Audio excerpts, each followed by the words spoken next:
नीतीश जी तो अब जहाँ चले गए वहां से न निकलना संभव है उनके लिए, न उगलना संभव है। जो सुंदर वाली स्थिति उनकी हो ही गई है, अब कुछ भी संभव नहीं उनके लिए, इसलिए बेसहारा हो गए, बेचारा हो गए।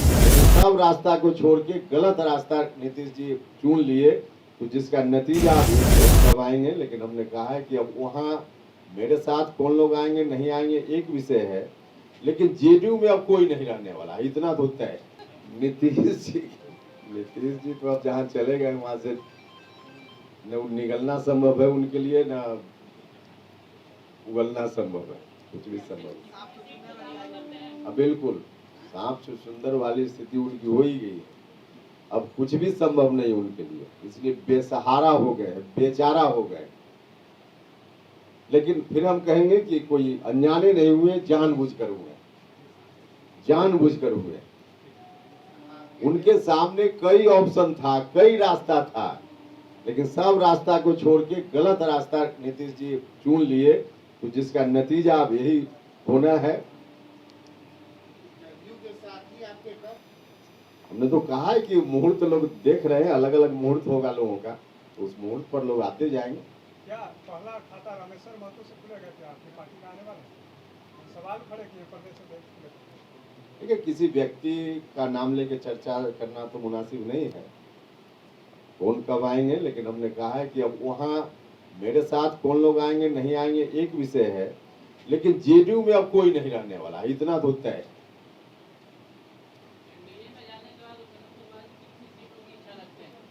अभी ऐसा सवाल आप पूछ रहे हैं, ऐसा सवाल पूछ रहे हैं, एनडीए में जाने का फैसला अभी हमने किया ही नहीं। हमारी पार्टी ने फैसला कहाँ किया कि अभी हम कहाँ जाने वाले, अगर जाते हैं क्या। देखिए, इस संदर्भ में मोटे तौर पे जब डिजाइन में फॉल्ट था तो पहली बार पिलर गिरा, आगे काम कैसे जारी रह गया, उसी वक्त काम पर रोक लगना चाहिए था। कहा गया सरकार की ओर से उस वक्त की आईआईटी रुड़की को जांच की जवाबदेही दी गई है क्यों गिरा था, तो जांच की रिपोर्ट आई नहीं और काम जारी रह गया। जांच की रिपोर्ट आने तक कम से कम इंतजार करना चाहिए था, तो नहीं इंतजार किया गया, काम जारी रह गया, फिर से गिर गया। और उसमें कई लेयर होता है, डीपीआर बनाने से लेकर कंसल्टेंट, उसमें बाकी कंट्रैक्टर, सरकार का डिपार्टमेंट, सब जगह से अप्रूवल के बाद ही कोई किसी भी चीज की अनुमति मिलती है, और अंततः जो पेमेंट होता है, भुगतान होता है ठेकेदार का, वह भी सबके अप्रूवल के बाद भुगतान होता है। तो आखिर अगर डिजाइन में फॉल्ट की बात जो अब की जा रही है, डिजाइन में फॉल्ट तो शुरुआती चीज थी, तो डिजाइन में फॉल्ट था तो काम आगे बढ़ा कैसे, और आगे बढ़ा उसके बाद पेमेंट भी होते गया। इतना पैसा, करोड़ों रुपया जनता का जिन लोगों की अनुमति से पेमेंट हुआ, उसमें कौन कौन लोग दोषी हैं, इस पर कभी कोई बात नहीं हो रही।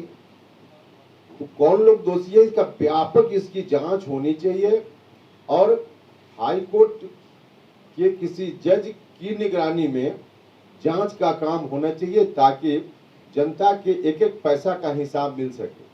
मुख्यमंत्री जी से जब पूछा गया, आप सब लोगों ने उस समय पूछा, तो उन्होंने आश्चर्य व्यक्त किया कि अभी तक काम पूरा नहीं हुआ।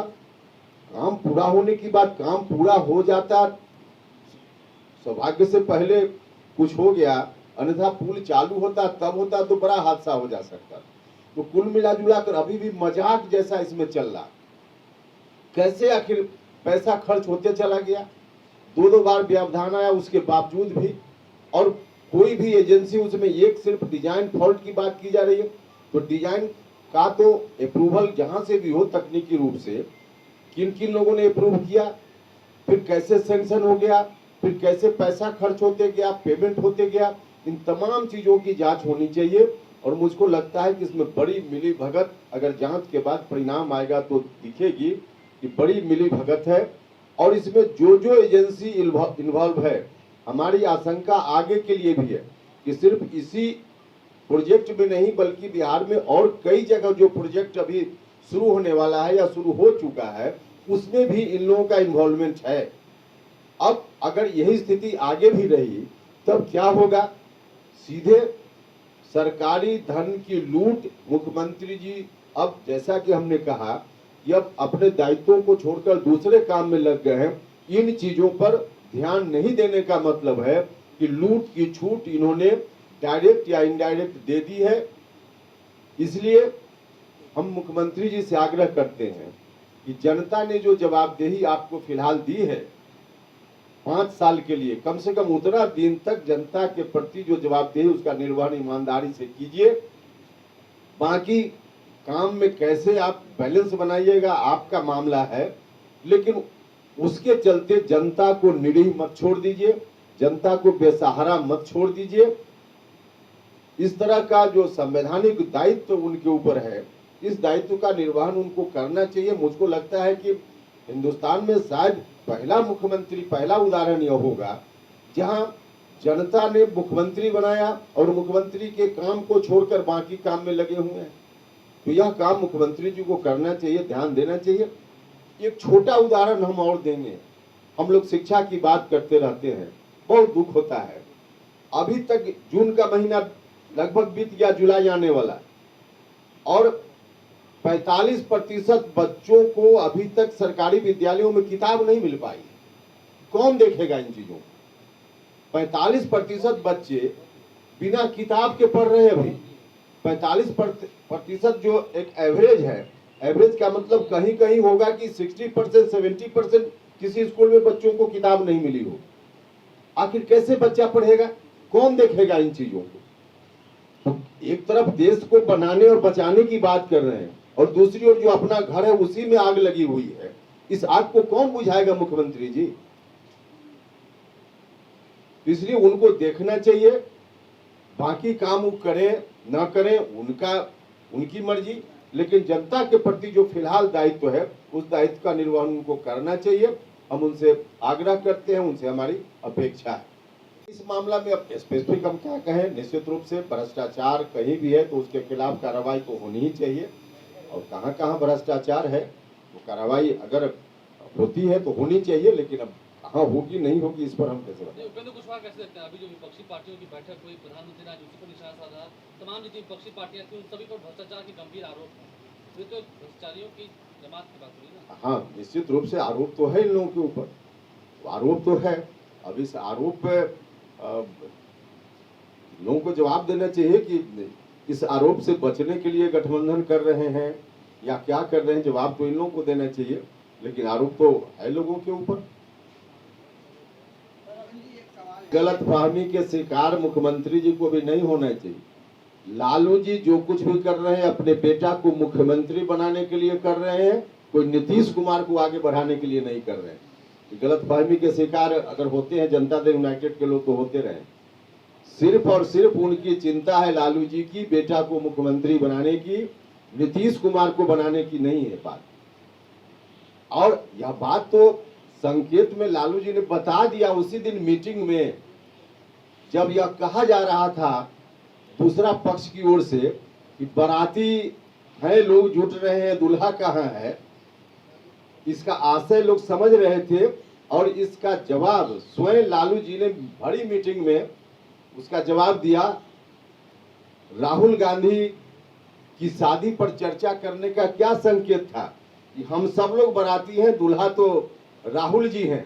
तो जब दूल्हा राहुल जी हैं तो नीतीश कुमार जी उसमें कहाँ हैं? नीतीश कुमार जी उसमें कहीं नहीं है। दूल्हा राहुल जी बता दिया लालू जी। तो लालू जी की चिंता कुछ नहीं है, अपने बेटा को कैसे मुख्यमंत्री बना दे, नीतीश कुमार जी को धकिया के या जैसे करना हो। अब इस बात को मुख्यमंत्री जी नहीं समझ रहे हैं या मजबूरी है उनकी, क्या है अब तो ही जाने। आपको लगता है कि लालू जी बीच में इस्तीफा भी मांग सकते हैं नीतीश कुमार से कि आप इस्तीफा दे दीजिए, तेजस्वी को बना दीजिए, क्योंकि आपको जिम्मेदारी दे रहे हैं? देखिए, नीतीश कुमार जी निश्चित रूप से फंस गए, लेकिन फंस गए हैं तो अनजाने नहीं फंसे हैं, जानबूझकर फंसे हैं। अब दलदल में जाइएगा तो फंसिएगा नहीं, तो स्वयं दलदल में नीतीश जी गए हैं तो फंसे हैं।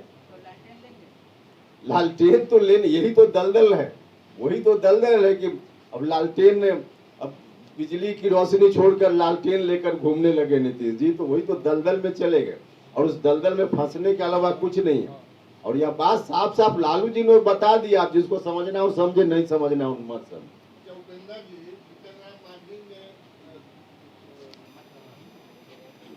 नहीं देखिए, वो इसने क्लियर कर दिया नहीं किया वो अलग विषय है। हमने अपनी पार्टी का स्टैंड बिल्कुल साफ साफ पहले भी कहा है और आज भी हमारा वही स्टैंड है कि गठबंधन से कोई इनकार हमारा नहीं है, लेकिन कब करेंगे कैसे करेंगे अभी अंतिम रूप से हमारी पार्टी ने तय नहीं किया है। जब हम तय करेंगे फिर आपको बताएंगे। सर आप अमित शाह से मिले हैं, अभी 29 तारीख को भी अमित शाह आ रहे हैं, क्या आप मिलेंगे उनसे? नहीं, यहाँ तो कोई मिलने का कार्यक्रम मेरा नहीं है उनसे।